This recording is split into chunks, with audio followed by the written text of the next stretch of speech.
Hello, ladies and gentlemen, welcome back. This is Force here with some more Lords of the Fallen. In today's video, I will be showing you some gameplay of the third boss in this game, which is the Worshipper. I also want to go over some more mechanical stuff in terms of the gameplay that I didn't really cover in the last introductory video, which was a checkout video. Currently, I'm wearing a full set of heavy armor, and I wanted to do a little bit of sort of sword and board gameplay.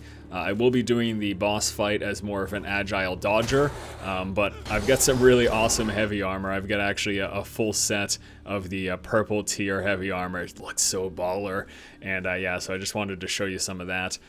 So let's go ahead and walk through. It's just going to take maybe about 5 minutes to get to the boss. Not even, actually. He's just right around the corner. And while we're doing this, I'm going to cover some of the combat stuff that I didn't talk about in the past. One of which is that there's a shield charge. You can basically sprint up to a guy with your shield raised and knock him down. So I'd like to show you that here. We're going to go ahead and back up, and I'm going to sprint towards him with my shield raised, and notice that it knocks him right on his ass. A lot of the shields will also have a shield bash or a parry. This particular shield I have, though, actually has a really unique modifier where it's going to plant itself on the ground and then fire out projectiles. So watch this. I'm going to hold down left trigger, and after a few seconds, it pops out those projectiles and shoots it at the enemy. And then we still also have the gauntlet projectile weapon, although at the moment I don't have enough mana to actually show you that, so we'll just go ahead and chop down this guy real quick. And let's head in the direction to the boss fight, because I'm sure some of you saw the title and were like, well, this just says Worshipper boss fight. I want to actually see said boss fight, so let's go ahead and head in that direction. We just have a few NPCs to kill before we get there. Anytime I can switch to the gauntlet weapon, and this is going to let me choose if I want to fire a straight projectile, a blast, or an explosive. Straight projectile is generally what I prefer to do, and it's going to do some magic damage, which, as you can see there, bypasses the shield that this guy has. And we're going to walk behind him and get ourselves a nice... This axe does so much critical backstab damage. It literally just blows people up. It's absolutely fantastic. Okay, so what else? One more thing that I didn't mention in the last video. So we talked about the shield charge. I'm going to do that again here just because it's kind of funny. We talked about the shield charge here, which we can use to knock people down or stagger this guy. There's also so we've got the heavy attacks, right? So right trigger heavy attack. However, if you hold it down, it's going to be a larger windup, but then it does more damage. So notice how the bar does that extra little dragging period there. So here's the normal one. Watch the energy bar. That's a normal one. However, if I hold it down, I want to back up so it doesn't strike me. If I hold it down, it's going to use the first bit and then an extra charge. So it's going to be a longer windup, but you get some more damage out of it, which I don't think this is going to... Yeah, he's blocking with the shield, so that wasn't going to work at all. I'm going to just block his attack and then go behind him and backstab him most likely. So I'll just dance around him until he decides to commit to something. Come on, bro, anytime. There we go. So he's going to do that. He's like, oh, I'm going to block any of your attacks. No, not really. And then we can switch to the range and just fire through his shield like it's nobody's business. I really don't like this this haziness here. Like, this looks so crisp and clear. I absolutely love it. You get good detail and everything, and then you step outside. I know it's supposed to be a weather effect. However, that transition is incredibly jarring. There should be some sort of a fading process or something that goes from the inside to the outside. That's the first time I noticed that, though, so I don't know if that's a persistent problem in this game. I honestly couldn't tell you. All right, just a couple more enemies, then we'll get to the boss fight. Some people are yelling at the screen. They said, I clicked on this video to see the Worshipper boss fight. What is this trash player doing? I just wanted to cover some of the sort of the basic combat mechanics for when you're fighting normal enemies that I neglected to cover in the very first video there. Alright, so we're going to head down in this direction. There's a little challenge room, which once we defeat the boss, we'll be able to go into. These guys charge straight at you. They're very annoying. Basically, they will actually follow you if you're dodging. So these enemies in particular are very good enemies for using a shield to block. And then this is nice and easy, too, with these guys. Boop. Okay, alright, so we're gonna have a boss fight. I think we have to talk to the stupid bro first, though. So we'll do that. Let me open up the chest, see what we got inside. Anything nice here? And got some steel daggers, defiance, all that stuff. Let's go ahead and get our potion refill. And we will also... I've got 1,000 experience. Let me spend that in attribute points. Get myself another point of... let me get myself another point of strength, actually. There we go. I do have my spell now, mind you, so I can show that to you right now. So the current spell that I have access to, we're going to go into character development, and that's going to be in the brawling thing. The current spell I've got access to is this prayer. It will summon a motionless clone that will attract nearby enemies, and that will also restore some of my health. So I can just hit Y to activate that. And then this little clone's gonna come up, and when I'm fighting enemies, they will basically attack it, and then while I'm around this guy, I'll get a little bit of health regeneration. Notice on the left-hand corner above my health bar, there's that little buff, so that's gonna show you that, yes, you've got some health regen going on. So I think I need to, maybe I don't need to talk to him before I do the boss fight. It would be preferred if I don't have to, because I don't want to, yeah, okay. So it looks like I can just go straight into the boss fight, so let's go ahead and do that here. Before we do, though, I am going to go ahead and switch up my gear. Something neat that I found out is you can switch between sets. So notice here for the helm, I've got the Symmetry set and the Live Element set. The Symmetry set is my heavy armor set. That's the one I'm currently wearing. The check mark indicates that.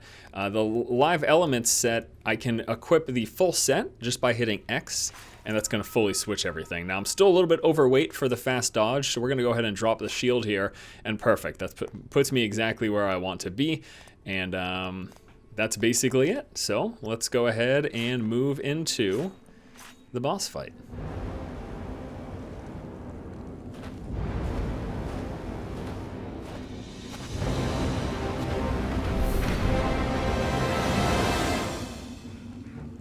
Now, as was the case with the very first video that I did, I have done this boss fight. This will now be my third time. So again, now that I know the boss's actions, I know the mechanics of the fight, it's not going to be that challenging for me, and I expect to actually defeat him without a single death. However, I will tell you this, in my first attempt, I died a bunch. I think it took me 45, I'm actually quite embarrassed. I think it took me 45 minutes to beat him the very first time.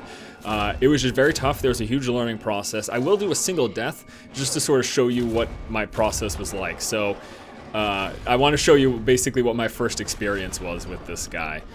But anyways, we're gonna dodge these. He goes 1, 2, 3, and then we can get a swing off, and he's gonna slam on the ground. That hit me a bunch of times. If you stay within the range there, that will stun you, and that basically gives him a single free hit, which really hurts. So he should probably do that. Oh no, he's gonna do that again. Okay, just a single. Go. I'm actually getting hit like unnecessarily a bunch of times. So the first time I fought him, I was doing this. I got hit by that slam down a couple of times. But basically, again, the bosses have those phase segments up top. And once I got to the first phase, which, what am I doing here? I'm playing like an idiot. I'm just getting hit a bunch of times, which I really shouldn't be. I honestly cannot tell you how many times I get absolutely worked by that stun there. All right, so we're gonna move him into his second phase technically. So the first time I was playing this, I saw this happening. I'm like, okay, I'll just slam him. He's like, I'll stay out of those pools, right? Because I'm assuming, okay, so he's summoning these things and they deal a bunch of damage, but I get some free attack damage right now. And then he goes up and I'm like, let me avoid it. No.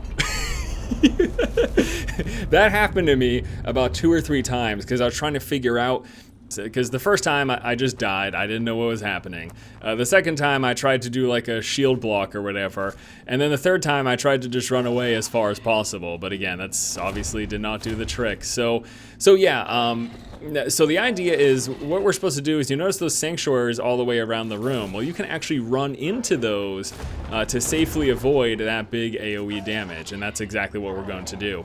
But there's also a secondary thing that they can do, which is stun the boss when he does his ground slam. So this thing right here, if we lure him over to the sanctuary, it will stun him. It'll basically knock him out, which allows me to get a bunch of free swings. And that actually took me a while to figure out. It wasn't until my second sort of playthrough of this that I realized that this was the thing, in addition to sort of the protection mechanic, that this thing just completely incapacitates him and allows you to quickly get through that first wave. And again, even you can look, I mean, look at how far low I got him there. That was like almost a full bar and a half. So we can stay here for a second, get a couple of hits off on him, and then we want to run back because he does. Joyce, you gotta be careful. You go through those because they do slow you down. Yeah, I almost actually got nailed. So yeah, what's going to happen is after the slam, he goes ahead and goes into a summoning routine where he's going to call up these two little things. There are set spawn locations, but the two spots they go to are random.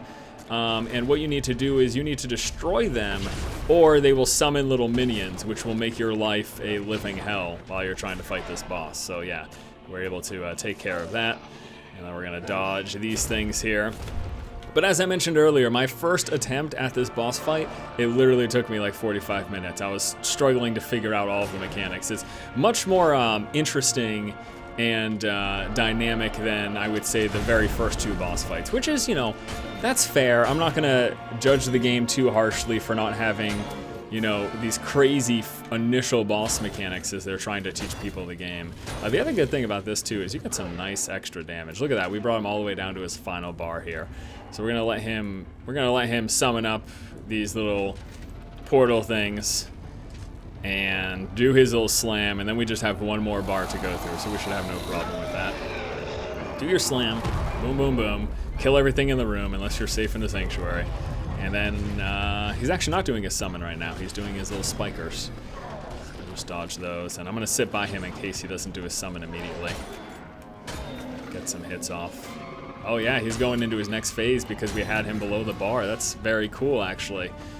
Yeah, wow. So since we worked our way through multiple bars, he just did one motion in between, and then he's going through to the final phase, I guess.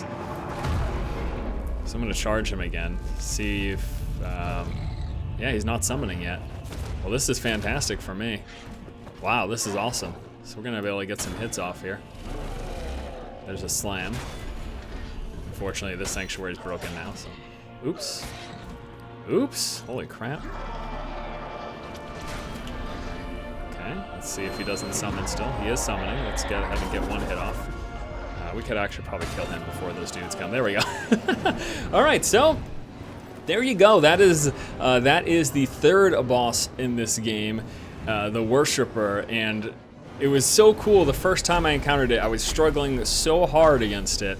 To just try to figure all those things out. But again, it is the case that how these games work is that once you figure out each individual enemies, like the normal enemies, and the bosses, once you figure out the mechanics, it becomes quite easy. It's that learning process that is going to be challenging and difficult. And if you want to see people struggling through it, just watch first playthroughs, basically, and that's what you're going to get. You're going to get some people, I mean, you know, results may vary, of course. Some people are going to have an easier time of it than other people. And we picked up the Claw Finger Great Axe. Let's take a look at what that weapon is. Not showing up here, probably because I don't meet the minimum requirements for it. Yeah, requires strength of 18. It's going to be 36 additional damage, which will bring it up to 40 damage. And I think that will be a high end. All right, well, thanks so much. That's going to do it for this video. I just primarily wanted to cover some of the basic extra combat stuff that I hadn't talked about in the prior video, as well as show you that third boss fight of the Worshipper. I hope you enjoyed taking a look at that. Thanks again, stay tuned. There will be some more Lords of the Fallen gameplay because I am digging this title right now, and I'd like to show you that next boss, which actually, personally, I have not even been to yet. So I'm just looking forward to seeing what that next boss is like myself. Thanks a bunch, guys. Have a fantastic afternoon. I will see you tomorrow. Keep watching, and keep owning.